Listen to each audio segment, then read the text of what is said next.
Selamat datang dalam video penjelasan bahasa pemrograman C++. Saya Abdul Tasir dengan NIM 337230041 yang akan menjelaskan konsep-konsep penting dalam bahasa C++ seperti fungsi, operasi string, dan manipulasi array 1 dimensi, 2 dimensi, dan 3 dimensi. Lanjut dalam programnya. Di sini saya menggunakan text editor Visual Studio Code dengan compiler untuk C++-nya itu MinGW.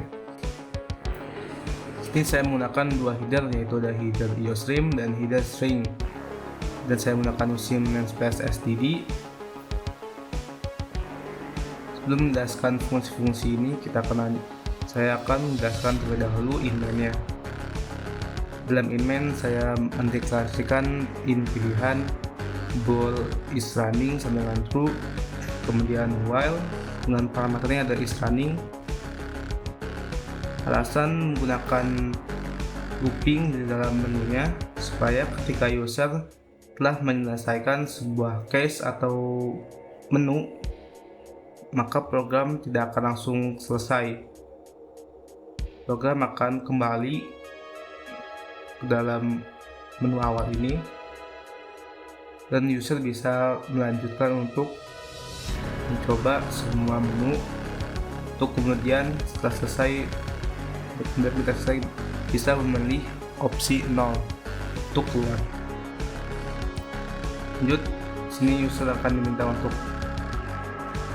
memasukkan pilihannya, sini pilihan, dan sini ada switch dengan parameter pilihan, dimana case 1 untuk memanggil menu 1, case 2 untuk memanggil menu 2, dan seterusnya. Dalam case 1 sini saya menggunakan sistem pause dan sistem CLS. Sistem pause sendiri adalah sebuah fungsi dari library IOStream yang digunakan untuk mempause atau menjeda program sebelum melanjutkan program seterusnya. Di sini saya menggunakan sistem pause untuk menjeda. Setelah fungsi ini selesai dijalankan, maka program akan pause lebih dahulu supaya user bisa mencermati data tersebut. Karena apabila tidak menggunakan sistem pause, sistem CLS atau sistem clear screen, maka program akan langsung meng-clear screen-nya, tidak akan langsung kembali ke dalam menu ini. Untuk itu saya menggunakan sistem pause. Dan sama formatnya untuk case kedua, case 3 sampai case 11. Dan case 0 is running-nya sama dengan false supaya program berhenti dan akan langsung ke luar dan return 0 agar program berhenti secara total. Lanjut ke penjelasan. Sebelum itu, dalam C++ ada dua fungsi utama yang sering digunakan, yaitu ada void dan ada fungsi yang menggunakan tipe data, entah itu in, string, bool, double, long, dan lain-lain. Void sendiri adalah sebuah argumen kosong yang tidak membutuhkan fungsi return, sedangkan fungsi dengan tipe data itulah fungsi yang harus menggunakan return. Sebenarnya bisa saja tidak menggunakan return, namun untuk apa menggunakan tipe data jika tidak menggunakan return? Kita lebih baik menggunakan void saja.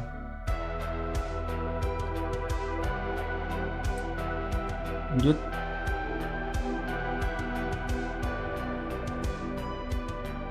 fungsi dengan default argument. Fungsi ini memungkinkan kita memberikan nilai awal pada beberapa argumen. Beberapa argumen di sini yaitu adalah in A dan in B-nya 10 dan 20. Jadi jika kita tidak memberikan nilai, di sini itu kosong, tidak memasukkan parameter apapun, maka program tetap akan berjalan dan nilai default ini yang akan ditetapkan, yang akan digunakan.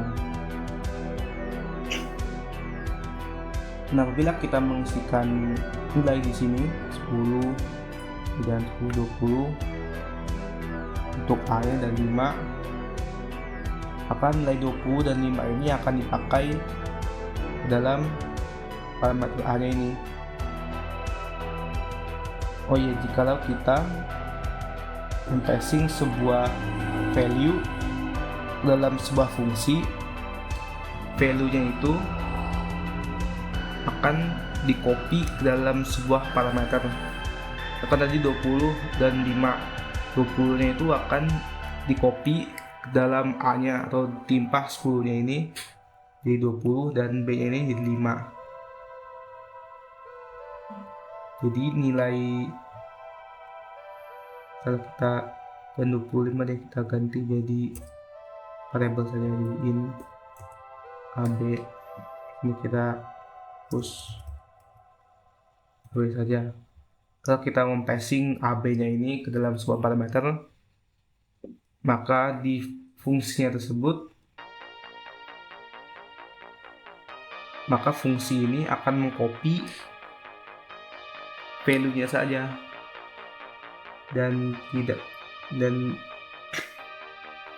fungsi dan A, B dalam scope in main variabel ini tidak akan berubah value-nya karena sebuah fungsi itu hanya mengcopy nilai yang didapat dari parameter ini.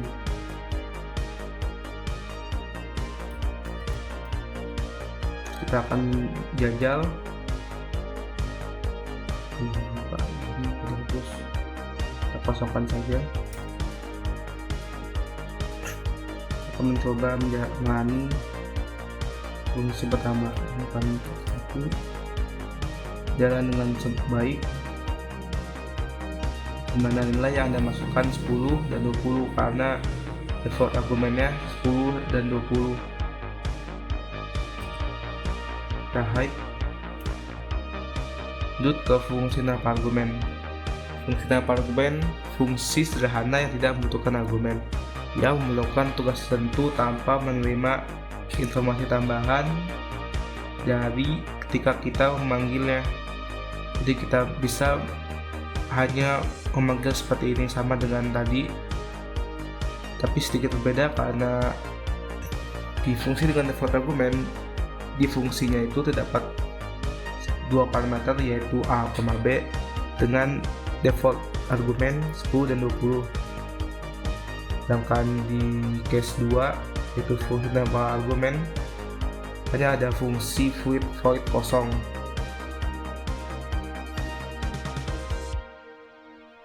Kita akan cobakan 2. Ini langsung bisa dilihat code ini adalah fungsi tanpa argumen dan ini adalah in, dan ketika kita runnya terminal, ini adalah fungsi tanpa argumen. Berjalan dengan baik sama ya. Lanjut ke fungsi ketiga, fungsi dengan argumen.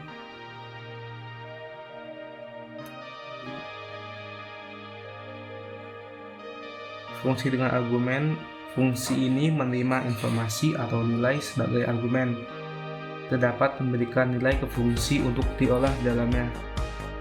Sama seperti sebelumnya, ini teman-teman, dulu kita bisa saja memberikan default argumennya in 5 atau berapa, dan akan di output biasa.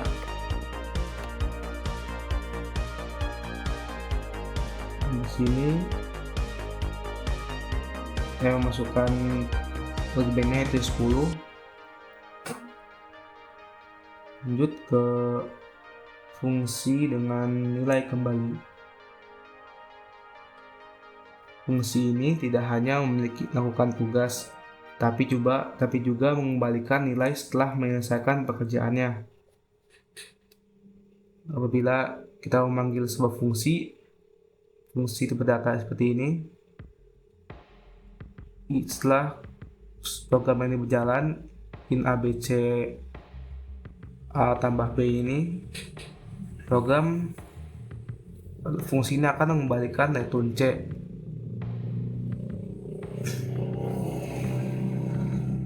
yang dimana dia akan membalikan nilai dari C-nya ini atau perjumlahan dari A plus B ketika kita berusaha untuk memanggilnya di sini di case 5 in hasil sama dengan fungsi dengan nilai kembali dan argumen.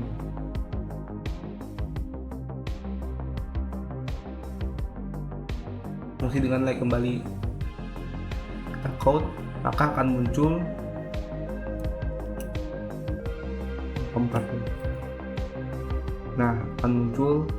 nilai kembali adalah 1/3 karena kita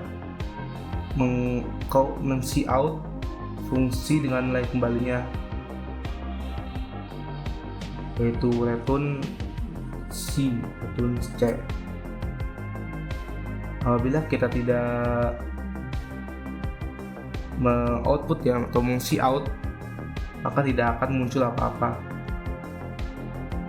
karena fungsi tersebut hanya akan dijalankan seperti biasa tanpa di-see out.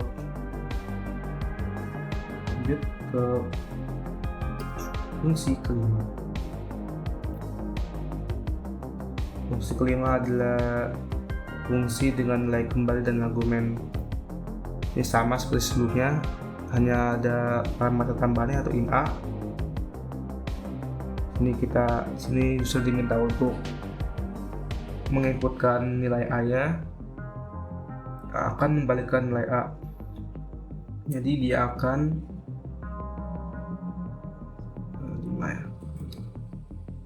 kita akan masukkan nilai 77 kembali. Ini dia akan mengoutputkan si out bagian-bagian ini dan 77 ya, dan return A itu sendiri karena sini kita berusaha untuk men-see out sebuah fungsi tipe data, maka returnnya juga akan di-see out. Oh ya, ada perbedaan di dalam pengassignment fungsi tipe data dengan void. Di sini kita bisa lihat in hasil kita bisa assign dengan fungsi dengan nilai kembali dan argumen. Beda dengan void, di mana void tidak bisa kita assign dengan sebuah variabel dengan tipe data tertentu karena void sendiri adalah tipe data kosong atau fungsi kosong. Beda dengan fungsi tipe data yang dimana harus matching antara tipe data yang kita assign dengan fungsinya. Lanjut ke fungsi keenam, ada rekursif.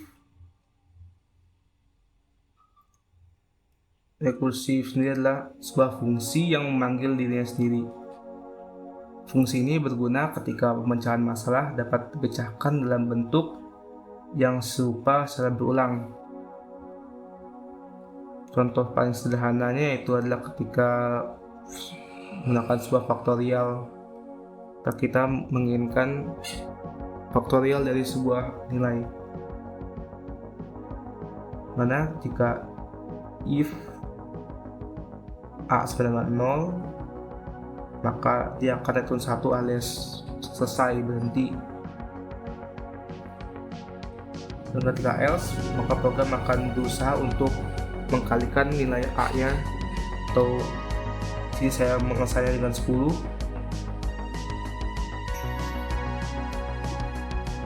Dia akan berusaha untuk memanggil seperti looping tapi dalam sebuah fungsi, mana ketika dia mencapai A-nya 0, maka program akan berhenti di jalan dan akan mengoutputkannya di dalam case kelima.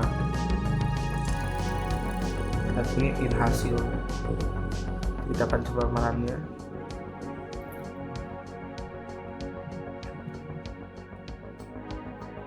Kita lihat ini adalah faktorial dari 10 yaitu 33.628.800.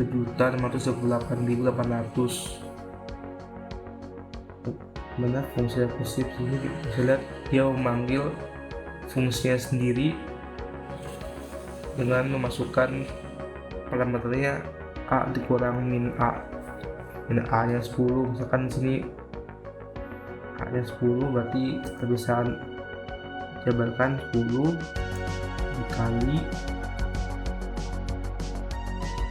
9, fungsi rekursif 9, begitu seterusnya sampai a nya itu 0, dan program if akan berjalan maupun 1. Lanjut ke fungsi prototype. Prototype ini digunakan ketika kita ingin menaruh fungsi di bawah in main. Apabila kita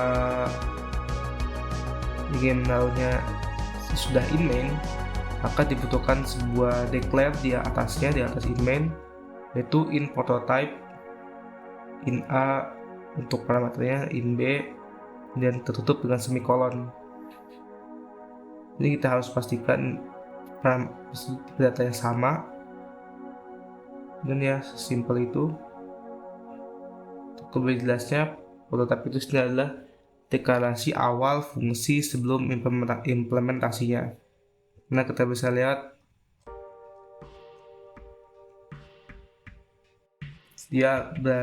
deklarasinya berada sebelum in main di baris 53, sedangkan in main sendiri berada di baris 163. Kemudian implementasinya ada di baris 28, 184. Lanjutan dari penjelasan tadi, fungsi ini memberitahu compiler tentang struktur fungsi sebelum fungsi tersebut digunakan. Jadi dia memberitahu terlebih dahulu kepada compiler bahwasanya struktur fungsi ini ada loh, dan sudah dideklar sebelum digunakan dalam in main-nya, agar bisa digunakan dalam in main-nya. Lanjut ke oversysing. Oh iya, sebelum itu kita akan coba praktek terbaru 7. Kita langsung lihat 10 langsung muncul, dimana saya sudah mengassign prototype-nya 10 dan 20 untuk A dan B ya. Jadi kita return penjumlahan biasa, penjumlahan standar. Sebelum lanjut ke dalam penjelasan fungsi operasi string, ini saya akan menjelaskan terlebih dahulu apa itu string. String adalah tipe data yang digunakan untuk mempresentasikan teks atau karakter.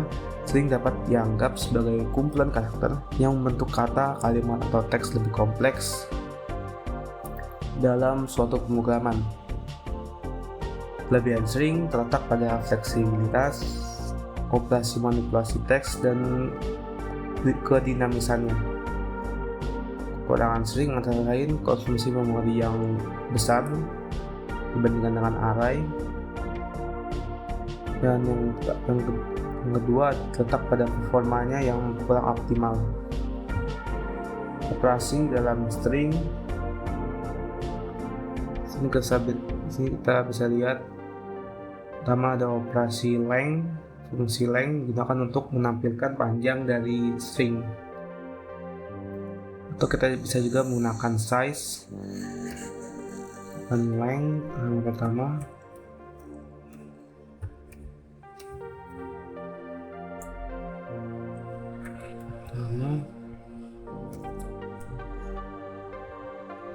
dot size.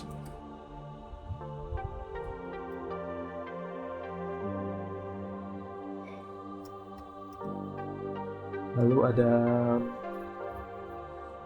cara untuk mengakses string, kita bisa menggunakan buka kurung siku seperti ini.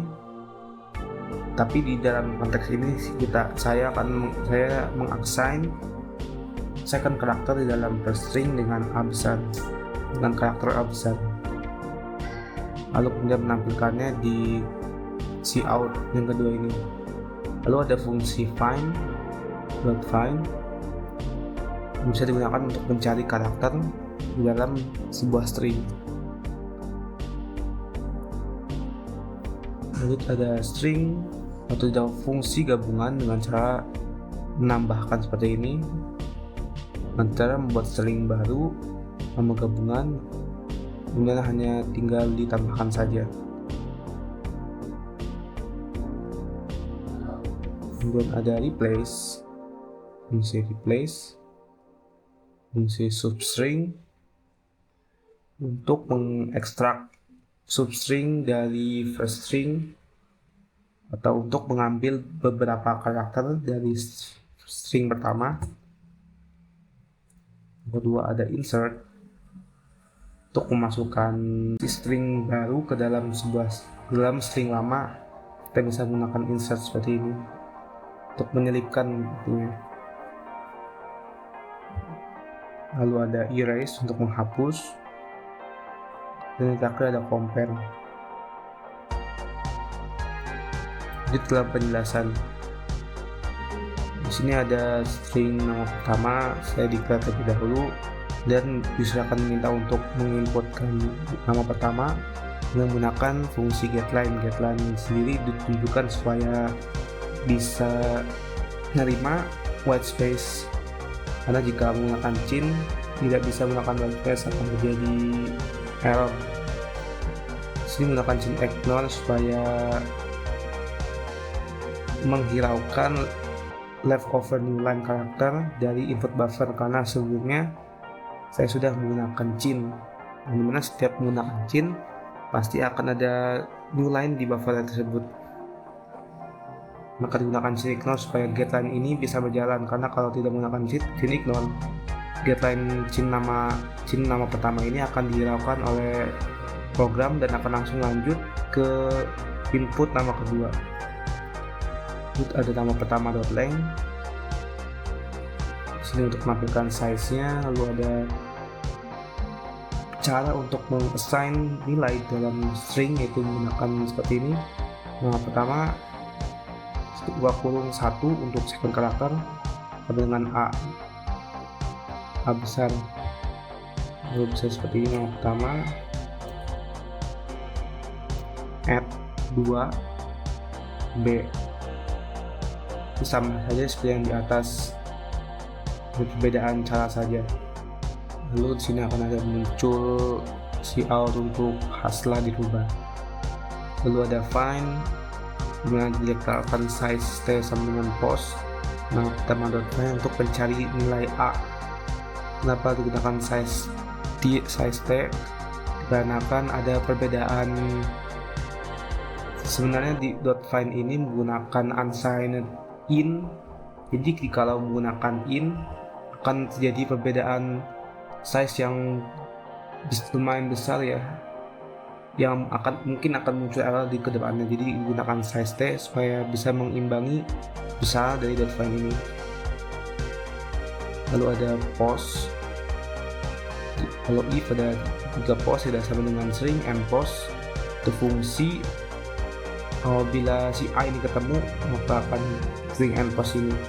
Lalu apabila post tidak sama dengan string and post, maka string A ditemukan. Jika tidak, jika post sama dengan string and post, maka A ditemukan. Lalu ada input nama kedua, sama menggunakan getLine cin nama kedua.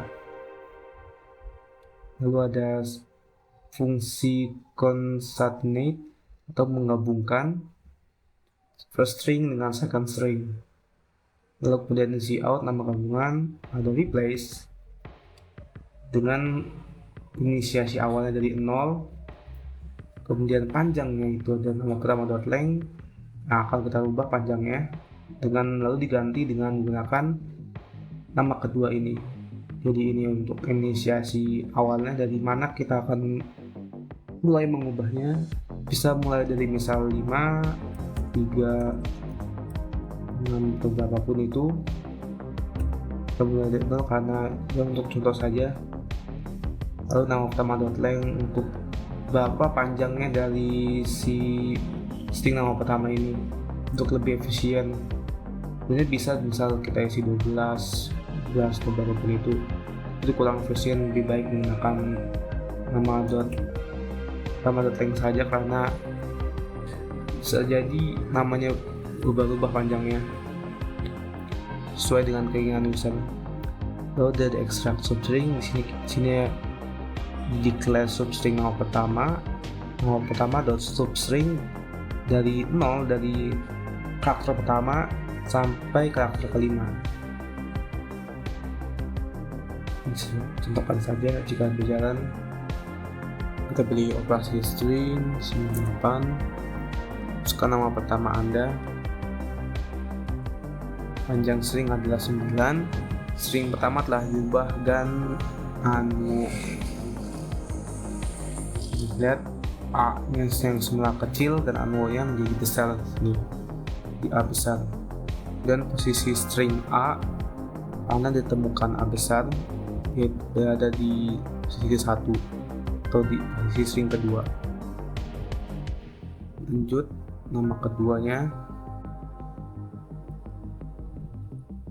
lihat nama keduanya adalah Messi, nama gabungan dan Anwo menjadi Messi langsung. Nama gabungan ketika kita tambah Gan Anwo dengan Messi, maka akan tercipta langsung Gan Anwo Messi. Kemudian nama pertama setelah di replace dari nama pertama sampai nama keduanya itu menjadi Messi, kita ganti. Lalu kita ambil substring nama pertama, karena berjumlah 5 Messi-nya ini, maka tetap muncul Messi di substringnya, dan disisipkan nama pertama dan nama kedua Messi, dan di erase, menghapus nama pertama Messi yang di compare nama pertama dan nama kedua, karena sama-sama Messi maka akan muncul nama pertama dan kedua sama.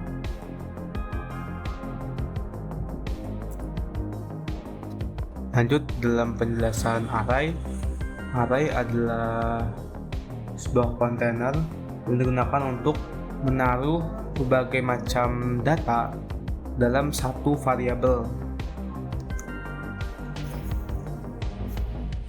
Variabel misalkan int, string, long, dan lain-lain. Beberapa kelebihan dari array yaitu simplicity, dimana kita tidak harus menghitung manual berapa banyak elemen yang disimpan dan berada di initializer list, karena sudah ada di dalam indeksnya ini. Karena jika kita ingin membuat sebuah array, kita harus menaruh terlebih dahulu berapa besar panjang array ini. Sebenarnya bisa kita langsung membuat int array kosong seperti ini, kosong, tapi harus dengan initializer listnya ini, karena jikalau tidak maka program akan terjadi error. Kenapa hal itu bisa terjadi? Karena si compiler itu sudah pintar ya, sebenarnya dia bisa menghitung otomatis berapa banyak initializer list ini, dan jadi saya bisa dihitung dari initializer listnya, jadi tidak harus menggunakan fixed size seperti ini. Kelebihan yang kedua ada fleksibel, itu kita bisa mengubah elemen di dalam initializer tanpa harus mengupdate size-nya. Kekurangannya ada yaitu fixed size. Semua array besarnya array tersebut sudah fixed ketika array itu dideklarasikan, jadi kita tidak bisa menambahkan array atau menghapus elemen di dalamnya. Yang kedua tidak ada size spesifikasi. Lanjut ke penjelasan array satu dimensi, void array satu dimensi. Sini saya sudah membuat sebuah array dengan panjangnya 5 atau indeksnya 5 dengan initializer listnya 1, 2, 3, 4, 5. Kemudian saya melakukan for loop untuk menampilkan elemennya. Di dalam array satu dimensi kita hanya membutuhkan satu loop untuk mengiterasi seluruh elemen. Berbeda dengan array kedua dan ketiga, di mana array kedua ini saya sudah mendeklarasikan array kedua yaitu dengan panjang x nya 2 dan y nya 3, panjang atau panjang baris dan kolom. Panjang barisnya 2, x-nya 2, yang dengan tandai dengan warna pink. Untuk baris ada 3, 1, 2, 3, 4, 5, 6 seperti ini, dan tandai dengan burung kurawal warna biru. Sedangkan di array kedua kita membutuhkan 2 kali iterasi atau 2 nested loop untuk menampilkan seluruh data di dalam array tersebut. Bisa lihat ada in j dan for in j, for in i, for in j untuk menampilkan data dalam array 2 dimensi. Dan untuk array 3 dimensi, sini saya mendeklarasikan array ketiga x, y, z 2, 3, 2. Dan di dalam array 3 dimensi sendiri, untuk menampilkan seluruh data dalam arraynya kita butuhkan 3 nested loop untuk mengiterasi seluruh elemen yang ada dalam array 3 dimensi. Bisa lihat elemen at position i, j, k. Kita akan coba di run array 1, 9. Bisa lihat elemen at index 0. Oh ya, untuk array itu sendiri selalu dimulai dari indeks 0 ya, sama seperti string dimulai dari 0. Jadi 1 ini 0, 2 ini 1, 3 ini 2, 4 itu 3, 5 itu 4. Kita bisa lihat sini 1, 2, 3, 4, 5. Lanjut kita coba yang array 2 dimensi 10. Lihat elemen at position 00 nya 1, 01 nya 2, 02 nya 3, untuk 0 nya 4, 1 nya 5, 2 nya 6, 11. Nah, panjang ya. At position 000 nya 1, 01 nya 2, 3, 4, 5, 6, 7, 8, 9, 10, 11, 12 sampai dapat 121 seperti ini elemen terakhirnya. Gunaan dari array 1 dimensi itu yaitu berupa kumpulan nilai yang kita taruh secara linear, berguna untuk menyimpan sejumlah nilai dalam 1 dimensi. Kalau array kedua itu mirip dengan array 1 dimensi tapi memiliki 2 indeks yang digunakan untuk menyimpan data dalam bentuk matriks. Lihat untuk matriks baris dan kolom. Kalau dari array 3 dimensi, ekstensi dari konsep array dengan 3 indeks berguna untuk menyimpan data dalam struktur 3 dimensi seperti kubus, yang dalam matika itu seperti vektor ya, x, y, z. Mungkin itu saja yang bisa saya sampaikan, kurang lebih mohon maaf. Sekian, terima kasih.